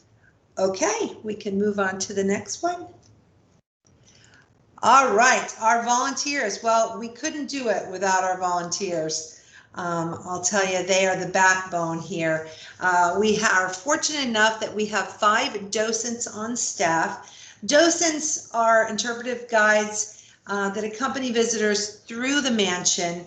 They tell them the site's story, fitting it into Florida history. They receive quite a bit of training on not only their technique, but their presentation style, on the architectural features of the home, the history of the family, and the history of the area. Now, our volunteers, we really need volunteers here. They get a lot of work. We use them for marketing, greeting, ticket taking, field trips, tea parties, reenacting, picture taking, setting up and cleaning, helping with parking, you name it. We've also been known to dress a volunteer up and throw them in the corner of a mansion in the dark as a spirit. So there's no telling what you're going to experience here as a volunteer. All of our volunteers have to apply. Volusia County requires background checks and fingerprinting. We also offer college internships. This has been a very successful program, especially with UCF. A recent UCF student was able to identify all of our birds in our antique bird case. The bird case was built with the home, and there were several birds in there we were having trouble identifying. Well, he communicated with ornithologists all over the country to come to some consensus on the identification of several of those birds, which are now extinct. Last semester, I had a student from Rutgers University's master's program come in and just help update and organize our archive system. This was just invaluable to us. And it's something really special that now she can have on her resume. We also encourage, high school bright futures. High school students frequently volunteer at the hall. Usually they hear about it word of mouth from student to student, but we have a few seasoned guidance counselors that remember us and recommend it to their students. And we love it when the high schoolers come in. It's a great way to create a new generation of history lovers. So why would you want to come volunteer here? Well, you can share a little bit of history in the 1800s era, and you get to dress up in period costume. I mean, what can be more exciting than that? Okay, you can change. All right. That's just, some of the fun stuff. That picture up in the right-hand corner, there are things that I have done here as site director and program coordinator that I never imagined me doing. I never imagined that I would hold a lecture on a kayak in the middle of Lake Monroe. I never imagined I would lead a 18-mile bike tour from here through Lake Monroe to Green Springs. I never thought I'd help host a morning show or dress up like an 1800 Victorian lady and host an evening program in candlelight. So it's really just an honor to be here. I'm very fortunate to have this position, and I hope that you all will make the time and come out and see our beautiful site. Fantastic presentation, Tracy. Thank you. I think we'll just take one question and then we'll move on to the next presentation. One question was, has being the trailhead increased your visitor counts? Absolutely. We have our numbers throughout COVID have just doubled and even tripled as far as our trail users. We keep track of both our walkers and bike riders. And, you know, when COVID hit, people got out on the trails and then they discovered us. And so they keep coming back, and they come back on the weekend and they bring their families. And yes, sometimes they may not do the tour at that time, but a lot of times they'll come back and say, hey, we were on the trail and we saw this and we wanted to come back and take a tour. So absolutely it has. Wonderful. Well, thank you again, Tracy. Great presentation. We appreciate you. And it was a pleasure. Thank you. Thank you. Our next presenter is Dawn Carey, and she will be talking about knowing your audience, which is a great topic. Good afternoon. I'm Dawn Carey, and longtime member of the Scenic Sumter Heritage Byway. I'm currently chair of the organization, and today I'd like to talk to you about our community engagement plan, especially focusing on the importance of knowing your audience. And I apologize, I got hit with laryngitis yesterday, so I'm gonna take my time and hopefully get through this. And if my voice locks up, Mike is gonna take over for me. So before we start, let me introduce you to our byway. As you can see, we were a designated highway in 2013. Our byway is 62 miles in length and includes the cities of Webster and Bushnell. Our byway name is unique in that we place great importance on both the scenic and heritage components of our corridor. Key resources include the Dade Battlefield Memorial Park, Florida National Cemetery, and natural resources like the Withlacoochee River, Lake Panasoffkee, and the Withlacoochee State Park. We were also the first byway in the state to complete an economic study that documented the value of the Florida Scenic Highway Program designation that Claudia implemented. Who is Scenic Sumter Heritage Byway? Well, there you see our mission statement.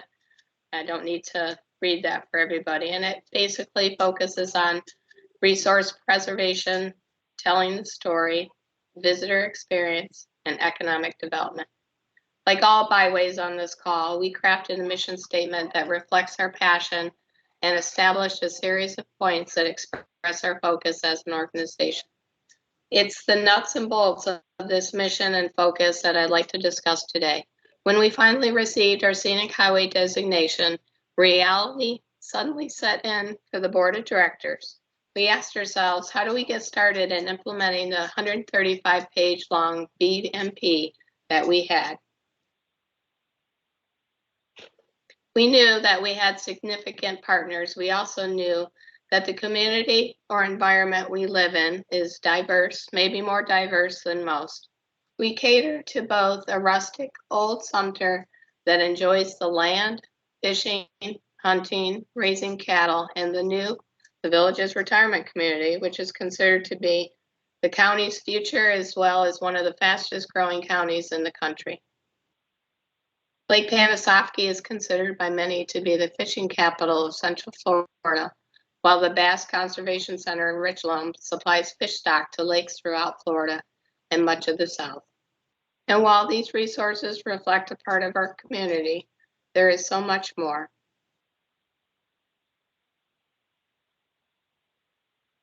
Hold on, I'm trying to get to the next. As our byway name indicates, we have a significant history component starting with the Dade Battlefield and the Second Seminole War. We are home to a growing number of fallen veterans in the Florida National Cemetery and one of the state's largest community markets, the Webster West Side Flea Market, that's on Mondays, sells a little bit of everything, and our partnerships with the Historical Society, Sumter Preservation Society, and Explore Sumter County are the cornerstone of our organization's mission. The Byway Management Plan we developed as part of the designation process included discussion focused on the community. Goals, objectives, and community engagement plan all included components that focused on the environment, our community that surrounds us. As part of the designation effort, we also developed a community participation program. This plan helped us better refine our community engagement strategies at a high level. As part of the CPP development, we recognized that our organization didn't have the volunteers, time, energy, or funding to be everywhere in the community at once. Based on this realization, we honed our strategy to target key segments of the community. And these include ecotourism, history, rural lifestyle, and retirees. We continue to review our community engagement plan on a regular basis, including as part of our yearly work plan development process and our BMT update that is currently underway. These documents help us keep focused, only doing what we can accomplish successfully. We try hard to direct our efforts towards segments of the community that will give us maximum exposure and the best bang for our buck. What I would like to do is present several safe case studies of community engagement by our organization that are based on our strategy to maximize impact while staying consistent with our mission and organizational focus. So that leads us to case study number 1. It's our Fish in the Pan fishing tournament, which we hosted at the Lake Pana Vista Lodge last November as our first annual tournament. It was actually a bass tournament. The tournament was designed to attract a range of participants from parents with children to those that take their fishing very seriously. And I'm not kidding when I say very seriously. I learned a lot that day with how serious fishing really is. With the help of Coastal Angler magazine and the Pana Vista Lodge, our 2020 tournament was a huge success. It was hoped to be, with participants catching fish, experiencing the historic Pana Vista Lodge, along with learning about the byway and helping the local economy. We are now planning our next tournament for November 2021. Case study 2, our Clays to Raise event. We hold this at the Blackjack Sporting Clays in Sumterville, Florida. When we are going into our 3rd year for this event, and this event brings together some of the area's most passionate shooters for a day of sporting clays, barbecue, and partnership. Our sponsorships are typically local companies with a passion for the outdoors, hunting, community partnerships, and support of good community causes. And each year the event grows. Case study 3, the Withlacoochee River. While we've not conducted events along the Withlacoochee River, we understand that it plays an important role in the ecotourism experience that the Byway and Sumter County offer. To ensure maximum coverage of the river and all it offers, the Byway strategically places first informational kiosk near the boat ramp on Rutland Park along State Road 44. This is a heavily used access point to the river. The partnership was established between the Byway, Sumter County, and the FDOT, which resulted in a successful project that educates and informs park users on this beautiful resource in the Byway.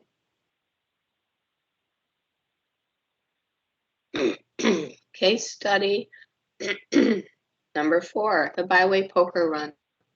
The scenic Sumter Byway is one of the most picturesque in Central Florida. During the winter season, we get dozens of motorcyclists on the Byway that enjoy our moss-covered, tree-lined roads, country food, and off-the-beaten-track attractions. Very early in our existence as a Byway, we organized a poker run for our motorcycling visitors. Stations were staffed along the Byway for participants to receive their cards, and a closing event was held at the end of the day to recognize event participants and winners. Our primary partners for this event was the VFW group that is located along the byway. As part of the informational materials handed to each participant was a byway magnet and pocket-sized map of the byway with resources listed on the flip side, something every motorcyclist could carry in their back pocket to help navigate the corridor.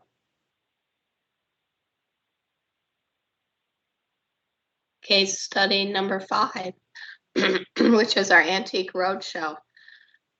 Our Antique Roadshow appraisal fair focused on a different segment of the Sumter community.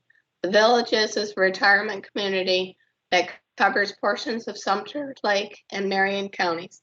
In designing this event, our goal was to introduce the residents of the community to the Byway organization. This one-day event was modeled after similar events that had been hosted by J.C. Memorial Scenic Highway. It drew nearly 70 participants, each with personal items that they wanted to know more about. Certified appraisers with expertise in several pertinent areas spent the day talking, reviewing, and in many cases offering a value to the items that were brought in. This event was held in the heart of the Villages, and the waiting line to access the antique fair stretched around part of the meeting hall. All attendees had the opportunity to meet Byway volunteers and learn more about our organization. I'm going to take a water break for a second. Hold on. Alrighty, case study number 6, our cow chip bingo. This is a very fun and popular event for all involved. Gotta get down there. Okay, it's I think we've conducted this event at least 7 times. The women's cattle group used to have the event, and then they just got tired of it, and so we offered to take it over, and they were excited about that. So we've been doing it ever since. It's typically held as part of a community event at the Bushnell Fall Fest and the Villages Hoedown. And this event draws a great crowd of onlookers. They love to gather around the fence when the cow gets in the fence to fenced-in area to put. They actually poop on one of the grids that you see in one of the pictures here. Sometimes it takes 20 seconds, sometimes it takes 4 hours, but eventually the cow will poop. While a few of our members have volunteered to wear the cow costume, those that do understand the importance of interacting with the community. This event, more than most, is truly a get back to your roots, country style kind of event that gets us maximum exposure with our community. And we typically make up to $500 on this event. Case study number 7, our recruitment videos. As you can see in the slide, we have some links to be able to watch our videos, and they're also located on our Scenic Sumter Heritage Byway Facebook page if you're interested in watching them. You've heard mention of these videos that were created several years ago. Our focus has been on 2 segments of the community: young adults trying to get their bright future community hours, and recently retired community members, especially in the villages that are looking for ways to get involved. With the youth of the community, the organization has a need for volunteer depth, and with the Bright Future scholarships needing a set number of volunteer hours and the Byway in need of volunteers to staff projects, it seemed a perfect match. In partnership with the FDOT, we created a recruitment video focused on youth in hope of getting additional volunteers. Case study 8, reenactments. This region's history and heritage is founded on those that came before us. The Dade battlefield, veterans buried at the National Cemetery, our agricultural and livestock industry, and even the military bases that popped up during World War II are who we are. Because of this, we are a participant in many community events that recognize these people and their stories. Whether it's being part of the reenactments at the Dade battlefield or supporting the installation of monuments that tell a slice of the story, our Byway organization is there as a partner.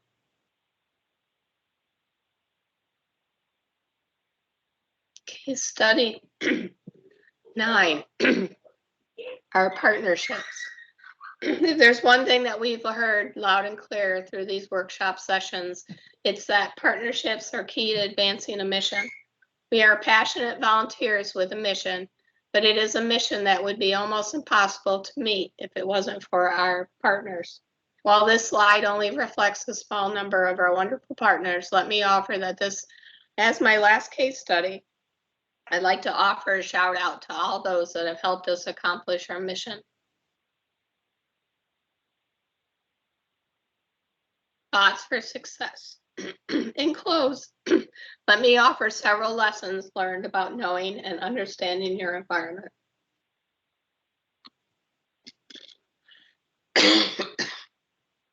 Number 1, know your audience. Number 2, be strategic.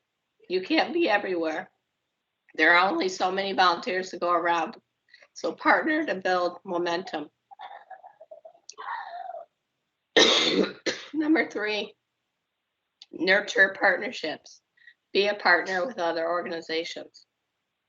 And number 5, thank those for participating and always be nice to your volunteers.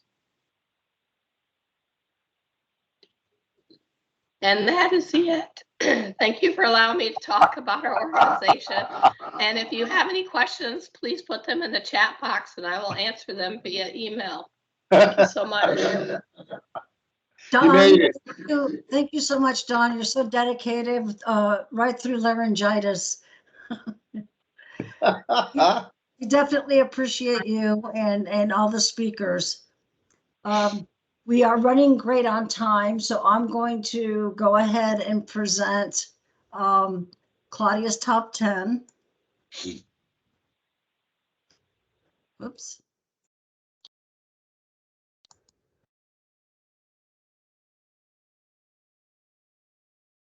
Okay.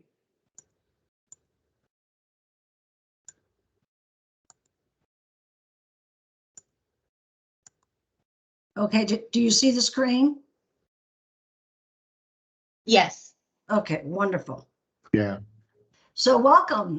As you can see, there I am in the corner. So as we go through, just imagine a little cartoon Claudia on each slide.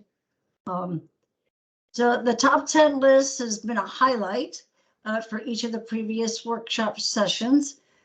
Some may be more amusing than others, but guaranteed each one is entertaining and pertinent to the business of the Byway community. And as David Letterman used to do, we'll work backwards from 10 to number 1. Today's top 10 looks at the best of the best hidden treasures along our byways. For those of you that haven't had the opportunity to visit each of our byways, we compiled a countdown list that will make you want to jump in your car and check them out. I guarantee it. So with that, let's get going with the countdown.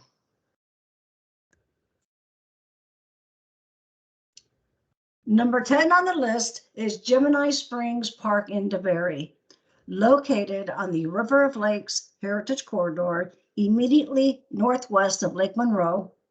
This 212-acre of wooded park is home to 6.5 million gallons of fresh water, which flows from the park's 2 springs every single day. The park features a fishing pier, dog park, picnic pavilions, bicycle and hiking trails, a playground, campsite, ample parking, and restrooms. It's a great spot. I've been there many times. Number 9, the Lake Apopka North Shore, located along the Green Mountain Scenic Byway, was once part of the lake itself. The 20,000 acres that make up Lake Apopka North Shore area were separated from the actual lake in 1941 by a large levee to support increased farming demands. This restoration of his former muck farms has transformed the area into a haven for wildlife and the recreating public. This area offers extraordinary bird watching opportunities.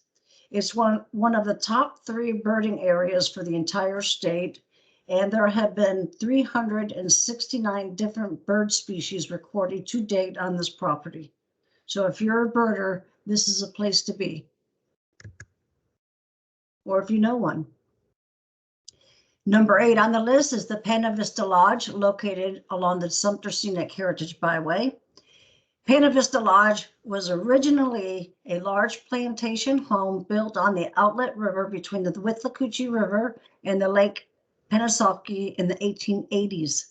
In 1923, the property was sold to Mr. and Mrs. W.M. Knight, who enlarged the home and operated it as a hotel. The hotel attracted northern tourists who came to hunt and fish each winter. The Veal-Wysong Partnership bought the lodge in 1948. The business is still in operation today with an old-fashioned Florida fish camp atmosphere, complete with a live bait and tackle shop, rentals, engine sales, and service. The story of this lodge reflects the off-the-beaten-path feel one gets when riding the scenic Sumter Heritage Byway.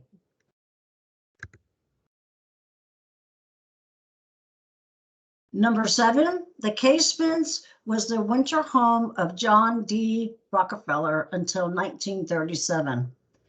This historic Queen Anne-style architecture home was restored to its former glory in 1979, and today is owned by the City of Ormond Beach and utilized as a cultural center, host to many workshops and classes, in a beautifully landscaped park along the Halifax River.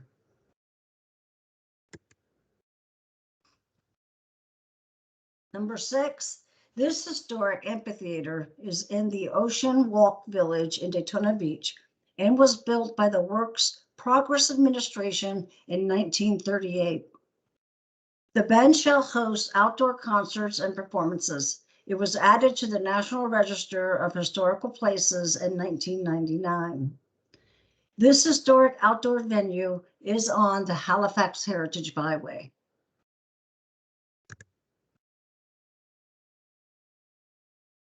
Number 5 on our list is the Fellsmere Trailhead Preserve.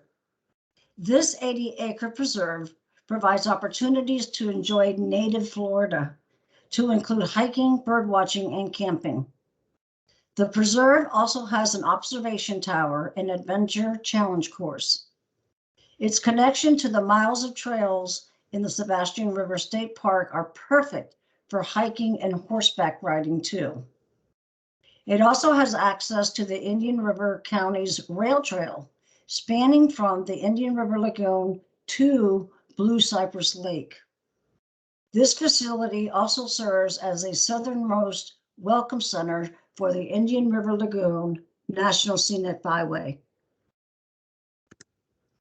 We're getting down, it's exciting. Number 4 is the Rich Loam General Store and Post Office. It's the last remnant of a former settlement of Rich Loam. Rich Loam was founded as a turpentine camp, but was converted into farmland during the 1920s Florida land boom. The current store was constructed in 1928. Its metal siding was a deliberate design decision to prevent future fires.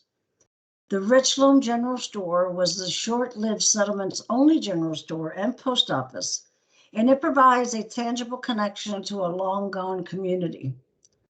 The store was once a stop on the Orange Belt Railroad that ran from Sanford to St. Petersburg.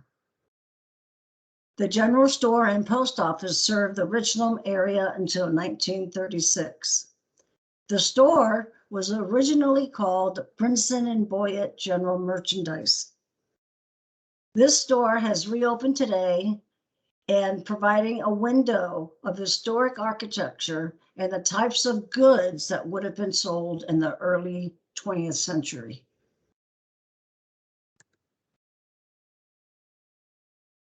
We're well on our way to number 1.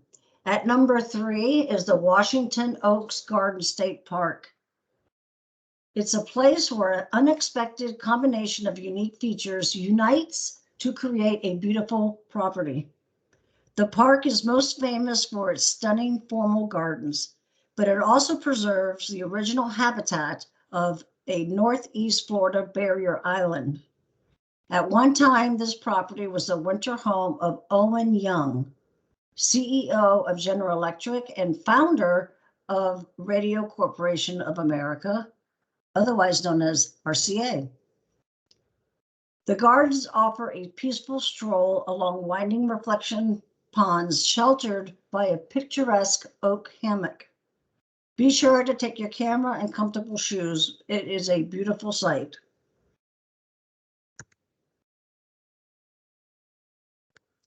At number 2 in our countdown is the Central Florida Fire Lookout Tower. There are only about 100 lookout towers still standing in Florida today that are used for a variety of purposes, including fire spotting and forestry education. They are maintained by Florida Forest Service staff, primarily the forest rangers.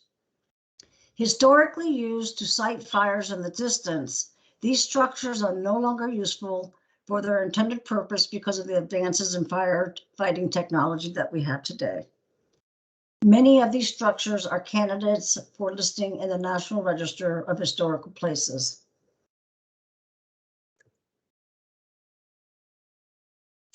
What is the theme for today's workshop? It's environment.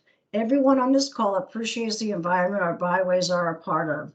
Be aware and explore the fabulous hidden treasures located along our byways. And now, number 1 on our list of the best hidden treasures along our byways is,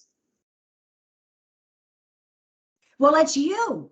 All volunteers take the number 1 spot on Claudia's top 10 list of hidden treasures along the District 5 byways. Without you volunteers from all around the state, none of this would be possible. The hours you dedicate and the passion that you show for your communities is what makes the Scenic Highways world go around. I thank you for all you do from the bottom of my heart.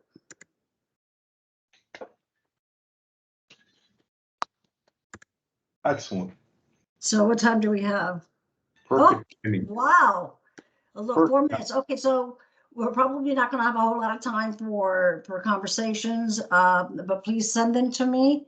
I want to give a huge shout out to Ed, Robin, Tracy, and Dawn. Thank you so very much for taking time out for presenting today. And thank you to all of you for being with us today. Our next session, session 4, following in the E's, is Enhance. And that will be on Wednesday, September 15. Please join us. Really quickly, you will be receiving a survey from Karen Ford. Please take the time to respond to it and offer us critiques or suggestions. These workshops, whether it's face-to-face or virtual, we do it for you. So if there's anything that you would like us to approach, touch upon, reach out, let us know. Again, thank you for all you do for the byway communities that you are in and for the program. Have a wonderful day. I have put quite a few links in the chat box. When you get a moment, please peruse them and check them out. And that's all we have time for today. Great job, Claudia. Thank you. That was wonderful. Thank you, Claudia. Thank you, guys. Have a great day. Thank you. Everybody. Bye, Heather. Thanks, Claudia. Good stuff. Thank you, Claudia. Thank you.